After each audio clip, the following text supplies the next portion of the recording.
Congolaises et Congolais, chers compatriotes, l'année 2020 qui s'achève a été une année douloureuse pour notre pays à cause de la Covid-19 et ses externalités négatives, mais surtout à cause de la persistance des problèmes structurels. Une fois de plus, je présente mes sincères condoléances à tous ceux qui ont perdu des êtres chers, soit du fait de la Covid-19, soit en raison de la misère, l'insécurité et les guerres qui sévissent dans notre pays. Je soutiens dans la prière tous ceux qui sont malades et je souhaite un prompt rétablissement à tous ceux qui sont convalescents. Je prie Dieu Tout-Puissant pour que l'année 2021 soit meilleure pour tous. Mes chers compatriotes, face à la théâtralisation de la vie politique observée tout au long de ces 2 dernières années, permettez-moi de rappeler brièvement la mission du service public et l'essence de l'engagement politique. En effet, le service public vise ni plus ni moins la satisfaction de l'intérêt général et l'engagement politique y rattaché doit être conçu comme un sacrifice au nom de l'intérêt supérieur de la nation. Le fondement même de cet engagement, c'est le pacte social noué avec le souverain primaire, auprès duquel on obtient un mandat en bonne et due forme, de manière à améliorer son vécu quotidien et lui donner la chance de rêver dans son propre pays. Cela implique, de la part de l'homme ou de la femme politique engagée, non seulement des aptitudes, du caractère, de la rigueur et de la discipline, mais également l'oubli de soi et un sens élevé du bien commun. Mes chers compatriotes, si je me suis engagé en politique après une carrière professionnelle accomplie, c'est avant tout par patriotisme et sens du devoir, avec l'idée forte d'apporter ma modeste contribution au développement de mon pays. C'est aussi et surtout parce que j'aime mon pays et mon peuple.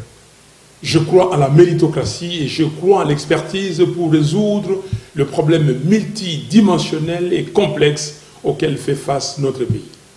Car, in fine, c'est bien de cela qu'il s'agit. Apporter des solutions concrètes aux problèmes quotidiens de la population congolaise. Mes chers compatriotes, en toute franchise, avez-vous aujourd'hui l'impression que vos conditions de vie s'améliorent? Existe-t-il réellement un pacte social conclu entre vous et ceux qui se sont imposés comme dirigeants? Est-ce que vous pouvez véritablement regarder vos enfants dans les yeux avec la certitude qu'ils auront accès à plus d'opportunités demain? Est-ce que le système éducatif de votre pays est plus au sérieux par l'État? Au vu de massacres qui se multiplient particulièrement dans la partie est de notre pays, vous sentez-vous réellement en sécurité dans votre propre pays? En cette fin d'année, chacun de vous, chers compatriotes, doit pouvoir se poser ces questions, loin des considérations et passions partisanes, mais dans un esprit patriotique. La question fondamentale étant celle de savoir, 60 ans après son indépendance, où va notre pays? Mes chers compatriotes, le développement ne se nourrit pas de slogans. La croissance économique ne s'appuie pas sur des promesses. Le taux du franc congolais sur le marché d'échange ne s'ajuste pas en fonction des déclarations de bonnes intentions. L'effectivité de la gratuité de l'enseignement ne se décrète pas. Elle se planifie et elle se vit. La lutte contre la corruption n'est pas la mise aux arrêts de manière théâtrale de quelques individus pour jouer sur la perception. En somme, la bonne gouvernance est une affaire de substance. Car on ne bâtit pas une nation forte sur le mensonge et du superficiel. Si l'on se réfère purement aux chiffres et que l'on se base sur les données empiriques, la situation de notre pays s'est encore considérablement dégradée durant les 2 dernières années.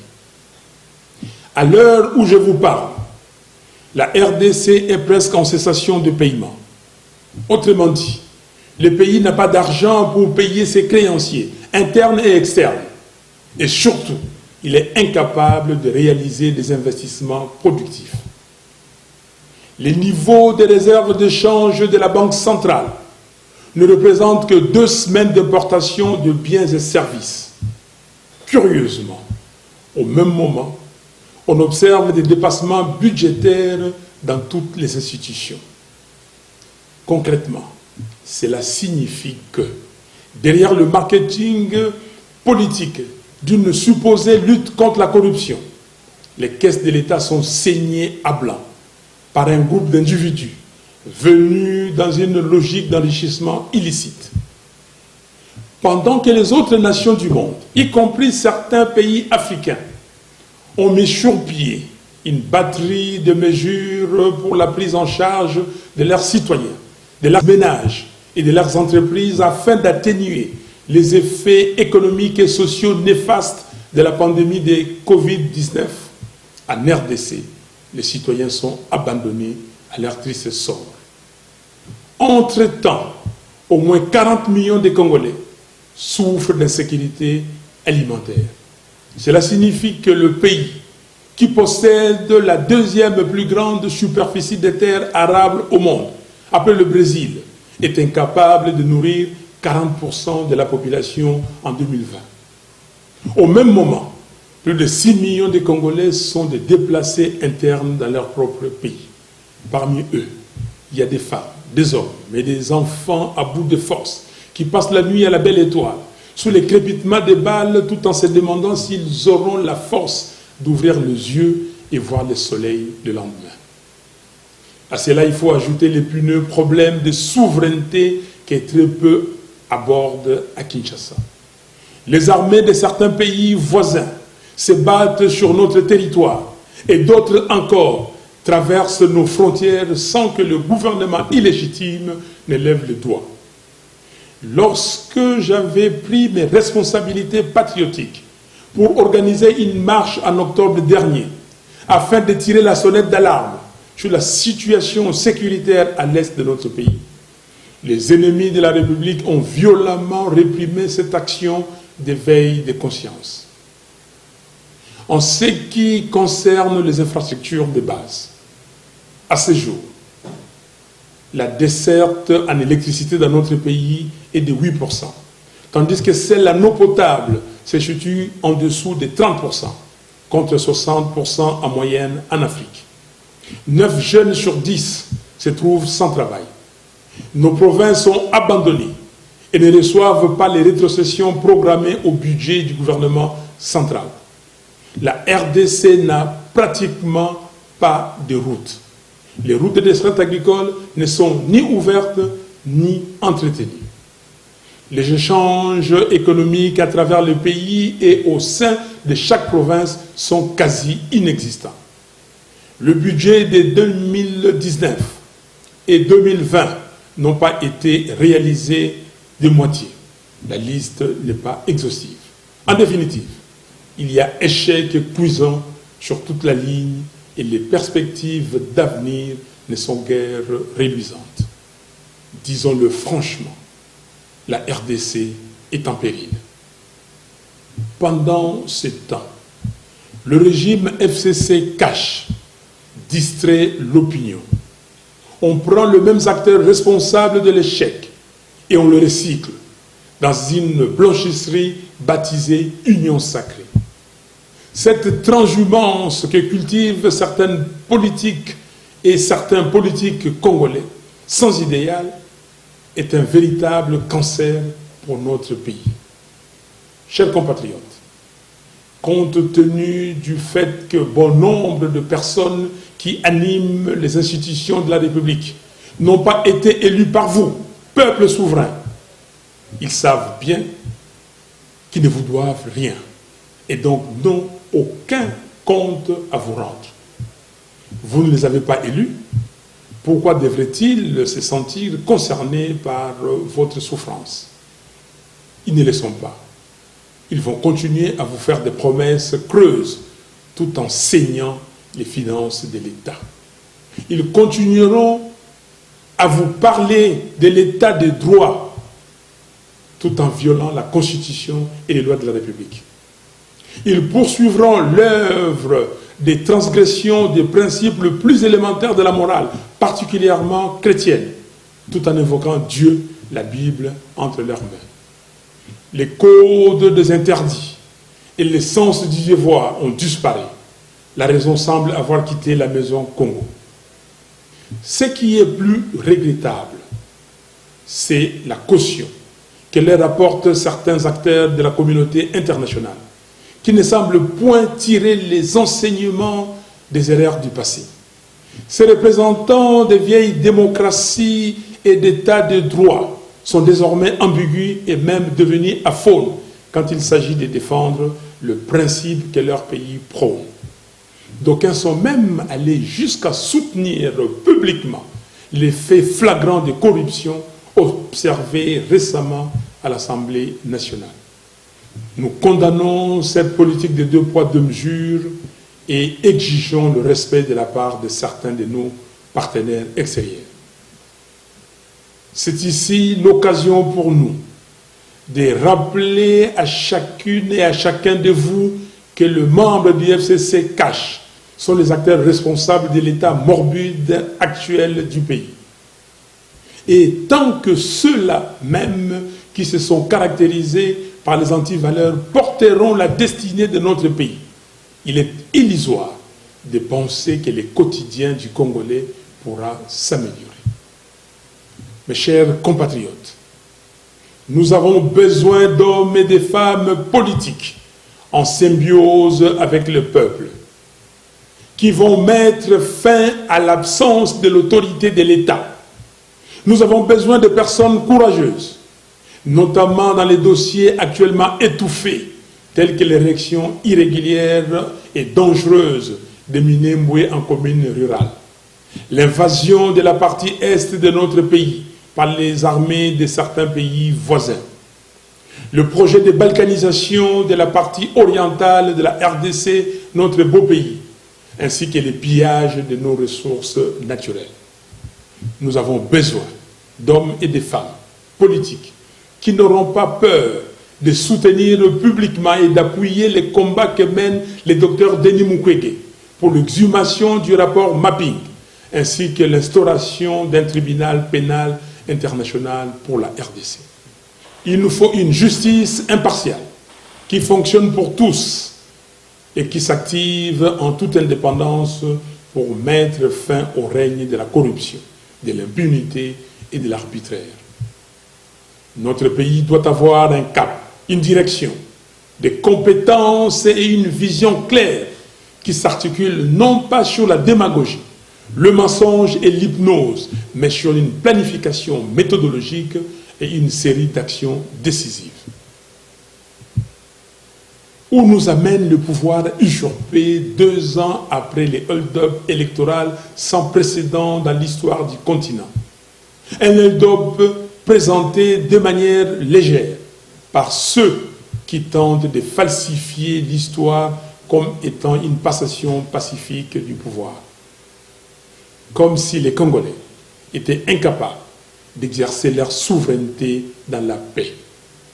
Alors que depuis l'adoption par le référendum de notre Constitution en décembre 2005, scrutin par scrutin, notre peuple fait preuve d'une maturité exemplaire dans l'exercice démocratique, malgré la confiscation persistante de sa souveraineté. Nous ne pouvons plus tolérer ces mépris pour les Congolais. Congolaises et Congolais, je vous appelle au discernement et je vous invite à ne pas vous laisser berner par des petites guéguerres de positionnement servis par ceux qui ont confisqué votre souveraineté. Ces derniers ont opté pour la théâtralisation à choix raisonné et à la manipulation afin de mettre en scène un divorce politique à vos yeux alors qu'ils affirmaient il y a peu qu'il n'y avait pas de crise en RDC. En réalité, c'est à quoi nous assistons aujourd'hui. n'est rien d'autre qu'une tentative de faire subtilement oublier les bilans négatifs des 2 dernières années par la mort nominale de la coalition FCC Cash. Des fusibles ont sauté et vont continuer de sauter. Des pions ont été déplacés. Un nouveau nom a été trouvé, mais le système reste le même. Et avec lui, les calvaires du peuple congolais. Ne soyez pas distraits, chers compatriotes. L'union sacrée n'est rien d'autre que la seconde grossesse du couple FCC Cash. Mes chers compatriotes, malgré les nombreux défis auxquels nous faisons face, l'espoir demeure. C'est encore possible. Oui, je suis convaincu que c'est encore possible de relever le défi, de faire du Congo un pays fort, digne et prospère. Comme l'avait dit Alain Moloto, je cite, « C'est encore possible de tout refaire et de voir venir de beaux jours pleins de gloire, d'écrire une nouvelle page en couleur d'espoir. C'est encore possible de renaître. » Fin de citation. Mon optimisme à ce sujet est sans faille, parce qu'il se nourrit de la force d'esprit des Congolaises et des Congolais. En effet, le redressement de notre beau pays va dépendre de toi, papa, chef de famille, qui travaille dur tous les jours pour subvenir aux besoins de ta famille. Cela va dépendre de toi, maman, qui travaille tout aussi dur, si ce n'est plus dur, pour subvenir aux besoins de ta famille. Cela va dépendre de toi, jeune homme, qui cherche du travail, mais qui bute contre le manque d'opportunités d'emploi et contre le chômage des masses.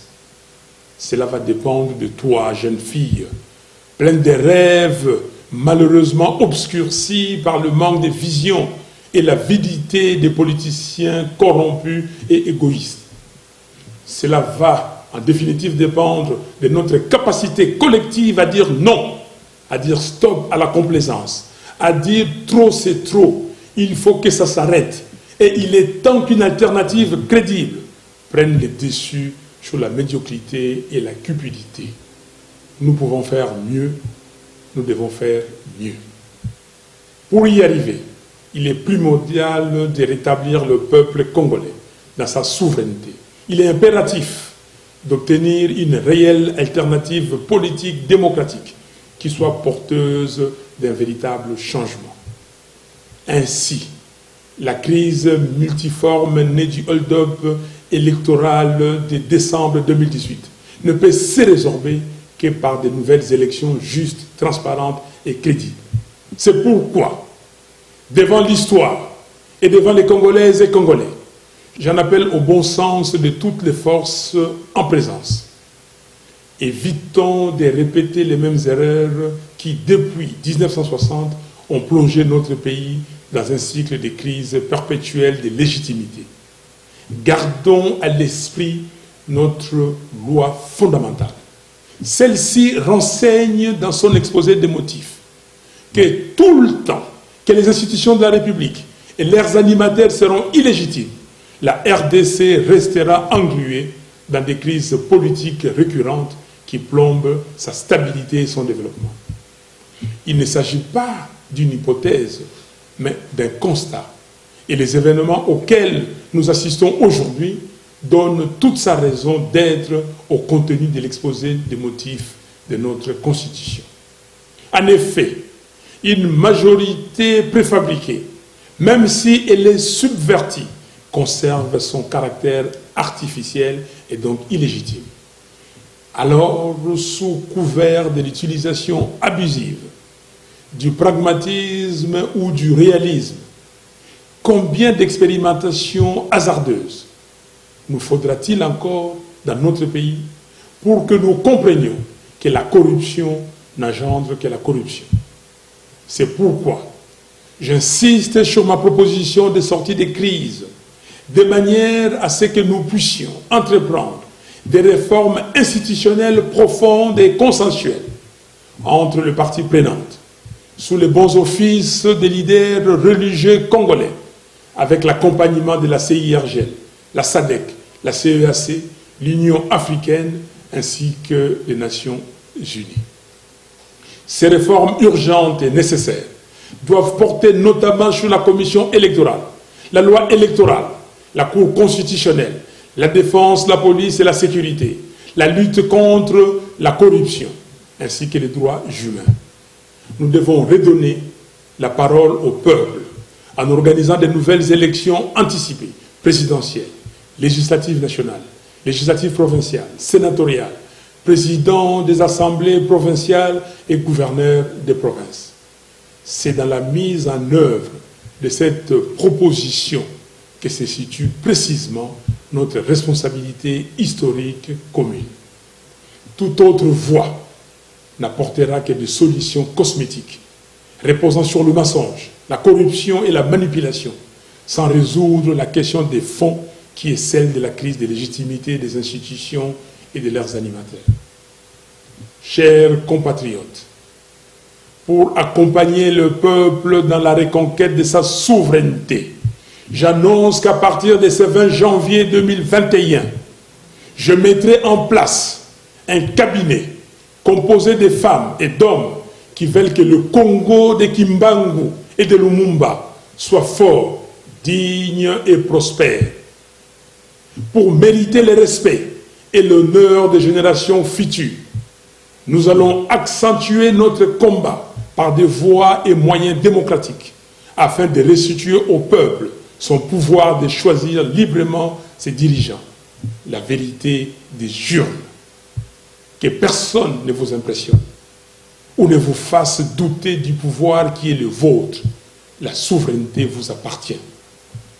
J'en profite pour dire à toutes celles et à tous ceux qui, partout dans notre pays, se sentent délaissés par le pouvoir des fêtes de Kinshasa, que votre commandant est avec vous.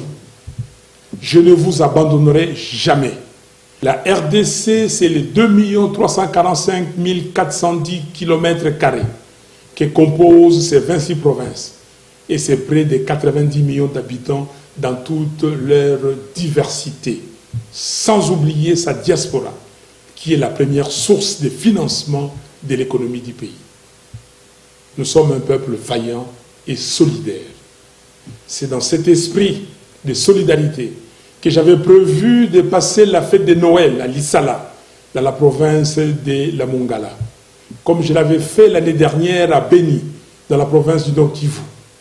Mais mon voyage de Mbandaka, Boende et Lissala a été reporté. Je serai avec vous, mes frères et sœurs de Kinshasa et des provinces, tout au long de l'année 2021. Congolaises et Congolais, chers compatriotes, disons adieu à l'année 2020, année de la Covid-19, des massacres à l'Est, des misères, des souffrances, des corruptions, des vols, d'insécurité et des chaos institutionnels. À vous que Dieu a préservé et à qui il a donné la vitalité pour être des acteurs privilégiés du changement de notre pays. Je vous présente mes vœux le plus sincères d'espoir, de bonheur, de santé, de paix et de prospérité pour l'année 2021. Pour terminer, j'aimerais vous rappeler, chers compatriotes, que si l'histoire de notre pays nous a légué un héritage, c'est l'unité nationale. Conservons-le précieusement. Que Dieu vous bénisse, que Dieu bénisse la RDC, notre pays. Je vous remercie.